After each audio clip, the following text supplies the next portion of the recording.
Уште 2 дена останаа за аплицирање на конкурсот за најдобар средношколски медиумски производ. Станува збор за проектот "Изрази се преку медиумите", а целта е учениците преку изработка на медиумски производи да се вклучат во процесот на примена на однесувањето, во насока на зголемување на толеранцијата, избегнување на конфликтни ситуации и создавање на позитивна и сигурна училишна средина.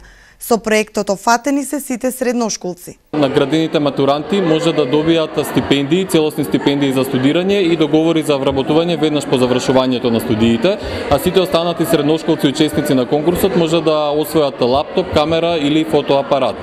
Значи, средношколците може да се пријават на конкурсот изработка на едноминутен видеоклип, фотографија или текст на тема "Заедно за насилство против училишта".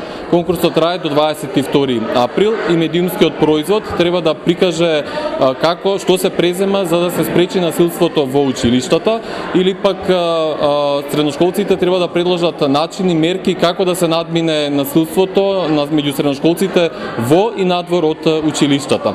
Значи, ова е проект што го работиме заедно со Министерството за образование и УНИЦЕФ, и со проектот сакаме да ги поттикнеме младите луѓе, пред се средношколците, преку изработка на медиумски производи да го променат нивниот начин на однесување во насока на поголема толеранција во решавањето на конфликтните ситуации, во избегнување на конфликтните ситуации и во создавање на позитивна и сигурна училишна средина.